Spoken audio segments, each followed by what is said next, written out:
Warning: the following podcast, which contains strong language and mature content, is unsuitable for children or for the faint of heart. The subject matter discussed will be frightening and graphic in nature. Listener discretion is advised. Three spooked girls. Three spooked girls. When you wanna hear about the paranormal, you get the spooked girls. True crime that makes you hypothermal. With the three spooked girls. Stabby snippets will give you dreams.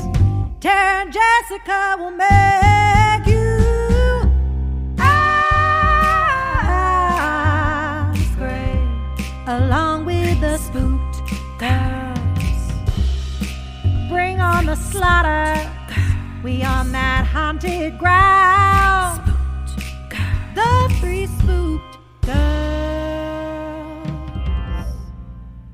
Hey Spooksters, and welcome back to another episode here on Three Spooked Girls. My name is Tara, and today we are doing a Spookster Club release. I am on vacation this week, and I'm kind of missing my Haunted Ground series I was doing on Patreon. So today, we're going to talk about some haunted lakes. I am bringing you a list of 11 haunted lakes from all across the US. So grab your snack, grab your drink, grab your coffee, and let's go ahead and dive in. Okay, so our first lake is Gardner Lake in Connecticut. In 1895, the area grocer decided to move from the south side of Gardner Lake to the east side. While many would simply build another house at their new location, he wanted to keep his two-story house he already owned.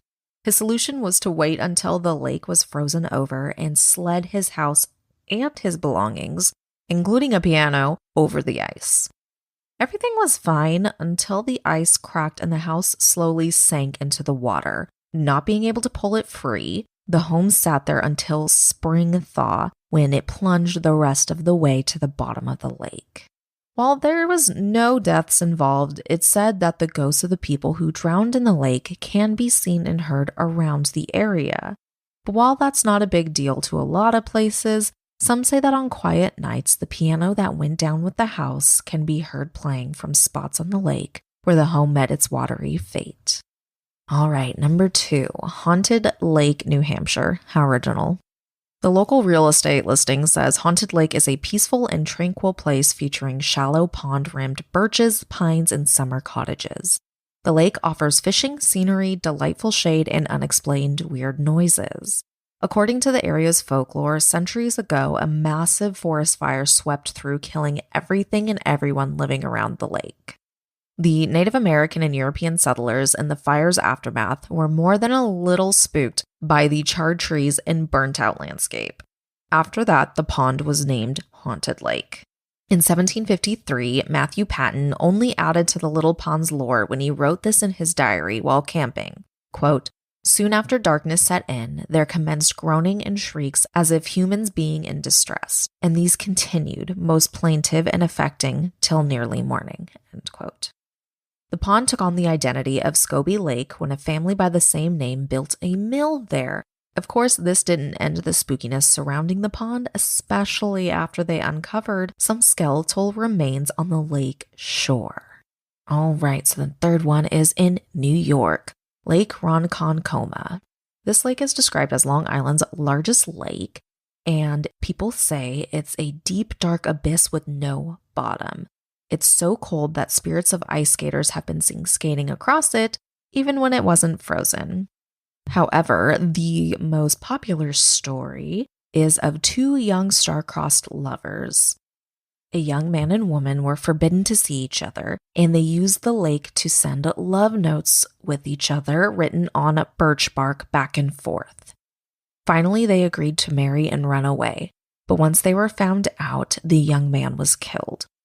Overcome by grief, the maiden paddled in her canoe to the deepest part of the lake. Tying a rock to her body, she then cast herself into the water, but not before casting a sinister curse over the entire lake. saying because her love was unfulfilled, one young man will drown in the lake every year. And what's creepy about this story is that it is reported that at least one person has drowned in this lake each and every year for the past 200 years, with most of the victims being men. All right, now we're going to head south to Lake Lanier. And I might be saying that wrong, so I'm sorry. So this lake is 38,000 acres and 40 miles north of downtown Atlanta. Constructed over 50 years ago, the lake is cursed with a ghoulish legacy. In making way for the water, workers unearthed and relocated remains of nearly 20 cemeteries before flooding the valley. Those empty graves and scores of ghost towns were entombed under fathoms of lake water, bestowing a fair share of strange mysteries to the area. By far the best ghost story is the tale of Susie Roberts and Delia Mae Parker Young. Driving home in 1958, they missed the bridge and met their fate in the murky water. For over a year, it was a mystery of what had happened to them, until the lake released Delia's body from the deep. It must have been a terrible sight. Wearing a blue dress, her body was missing both hands and her left foot was missing 2 toes. Ever since the accident, there has been rumors circulating about the Lady of the Lake. A ghost with no hands wandering the bridge in her blue dress trying to find them. It would take 32 more years to recover Susie's body. In November of 1990, a construction crew working on a bridge discovered a car with Susie's remains inside. Even with this mystery solved, tales of Lady of the Lake continue. On top of that, over the years, there has been a ton of deaths associated with the lake, ranging from boating accidents, drownings, and drivers careening into the water, and ton of unsolved murders as well. According to a 2017 article in the Atlanta Journal-Constitution, since 1994, at least 160 people have died in or around this lake. Stories from accident survivors and near-drowning victims say that the water has to be cursed. There are accounts of boats hitting something where there's nothing, watercrafts capsizing for no reason at all, and sudden waves without warning. In the drowning incidents, the survivors have described the sensation of being pulled by unseen hands. All right, now we're going to go over to Louisiana to the Manchac Swamp. According to legend, the spectral spirit of a voodoo priestess left behind a death wish that still plagues the swamp to this day. Located near New Orleans, it is a web of waterways through a forest of bald cypress, water tupelo, and freshwater marshes.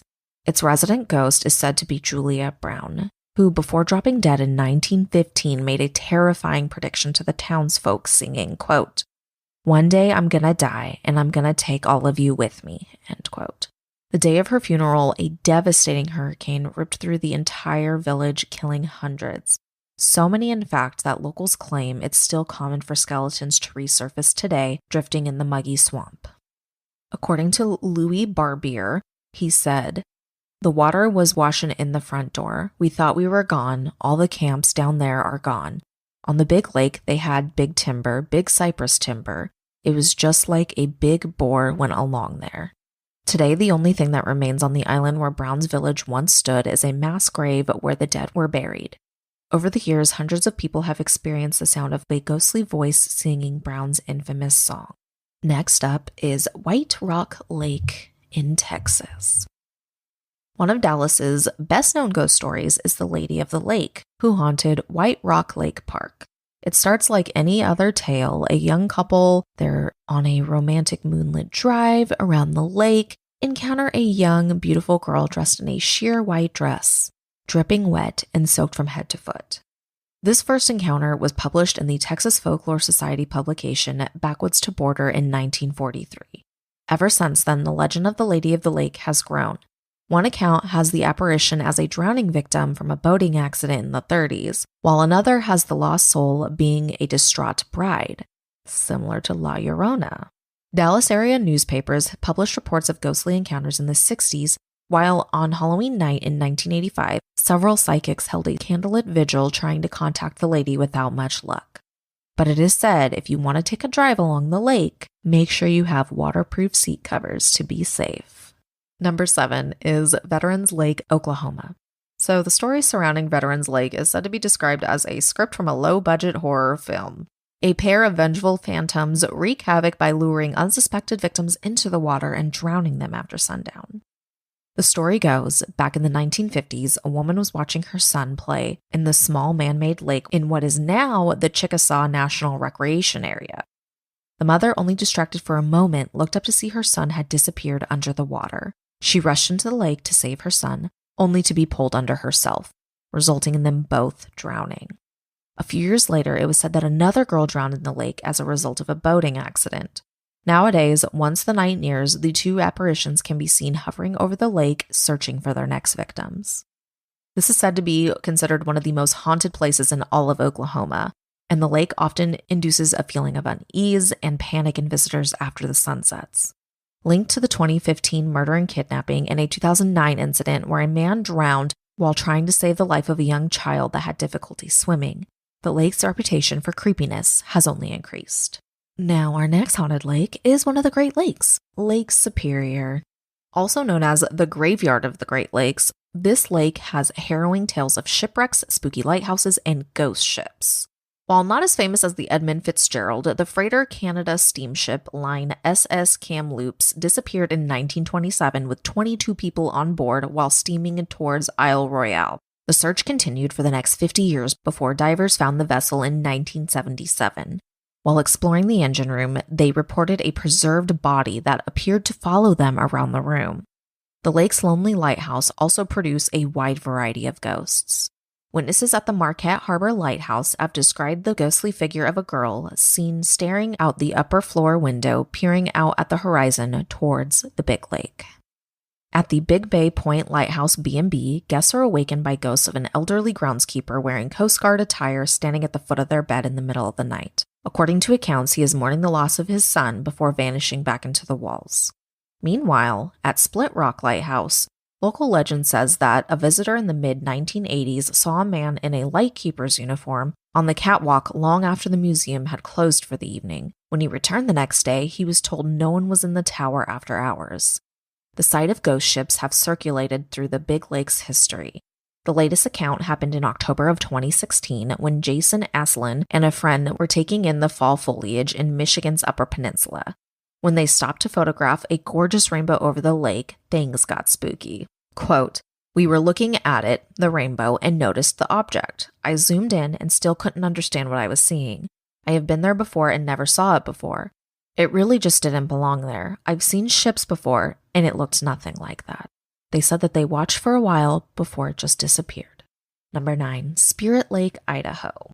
Spirit Lake paints a dreamlike view. Often a veil of mist floats over the lake, intermingling with the dark silhouetted pines standing guard at the water's edge. It's a virtual happily ever after with the lake's crystal clear waters and gleaming mountain views. However, the legend of Spirit Lake doesn't have a romantic fairy tale evening for our two forlorn lovers. As per usual, they are united only in death, where the spirits now haunt the lake, making it one of the spookiest places in Idaho. The saga has been told for generations of Haya Pam, the beautiful and faithful girl whose name means fearless running water. She was the daughter of the tribe's chief and madly in love with one of the tribe's handsome men. But a villainous chieftain from another tribe threatened war if he could not have her for his own. Wanting peace for his people, her father could only agree.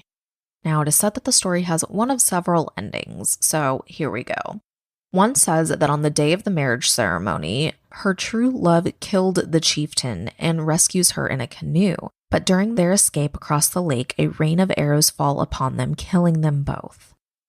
In another version, her love is killed in battle and she escapes in the canoe, but seeing he had been killed, she paddles to the middle of the lake and throws her body overboard.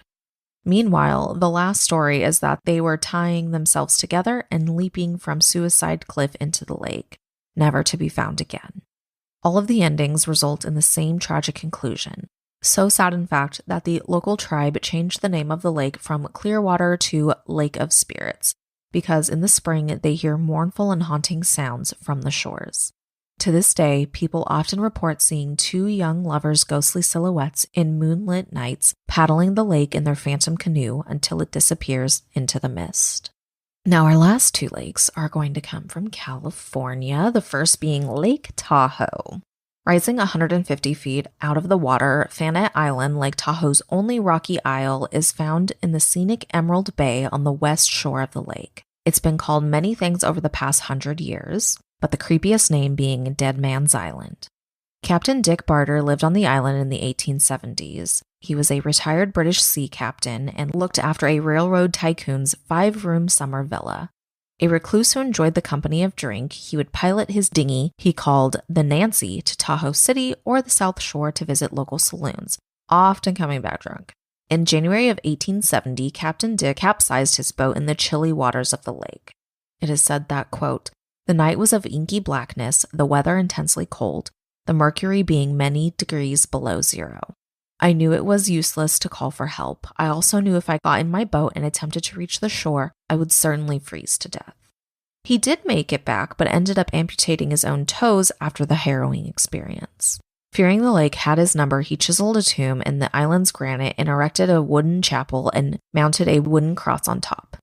He let it be known to his bar buddies that if it ever happened again and his body washes ashore, he would like to be buried on the island. And the lake did in fact claim his life on October 18th, 1873. As he was returning from Tom Rowland's Lake House Saloon, his boat was found smashed to bits against the rock at Rubicon Point. They never found his body. His tomb on Dead Man's Island remains empty to this day. But it is said that on chilly evenings in October, when the mist provides an eerie bridge to the isle, the ghost of Captain Dick can be seen rising from the lake's icy grip and climbing up the steep weathered rock in search for his final resting place. All right, so we have arrived to our last lake, which is called Stowe Lake, and that's in California, of course. In all of the sightings seen in San Francisco's Golden Gate Park's Stowe Lake, it's understandably not necessarily at the top of the list. Surprisingly, however, it's the site of the City by the Bay's favorite ghost story. Created in 1893, the 12-acre donut-shaped pond is the perfect spot for a daytime stroll, a picnic, or a pedal boat ride around Strawberry Hill Island.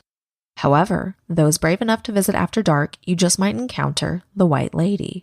Not a shy-go like most, she will rise out of the lake as a glowing white apparition. In a haunting yet terrified voice, she will only ask you one question. Have you seen my baby? The story is as old as the lake itself. A young mother had brought her baby to the park in a stroller to enjoy the day. Stopping briefly to talk to another woman sitting on a bench, she doesn't notice that the stroller and the baby have rolled away from her and into the lake.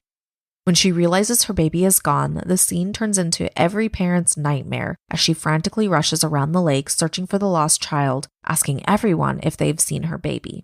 Her horror is only magnified when she comprehends that the stroller and baby must be in the lake. She goes into the lake herself and never resurfaces. The grief-stricken mother is never identified, and the only clue the story could be possibly true comes from a newspaper account. On July 10, 1906, the San Francisco Call reported 2 girls living in a nearby camp set up after the Great Earthquake said they saw a, quote, "the naked body of a baby floating nearby Lloyd Lake." According to the newspaper, police investigated and even dragged the lake but could not find any trace of a body. Over the past century, the narrative has only grown. A popular urban legend says that you can summon the lady by chanting, white lady, I have your baby," 3 times at the water's edge. Of course, answering her question will lead to either a lifetime of haunting or instant death. So it's probably not a good idea when you visit. All right, y'all. Well, that is going to wrap up this Haunted Grounds episode on haunted lakes. I thought it was something a little different, so hopefully you enjoyed. If you have any favorite stories of haunted lakes, please let me know. I love looking into this stuff, as you guys know. Thank you so much for supporting the show. Jessica and I appreciate it so much. We love you all, and I'll see you next time. Bye.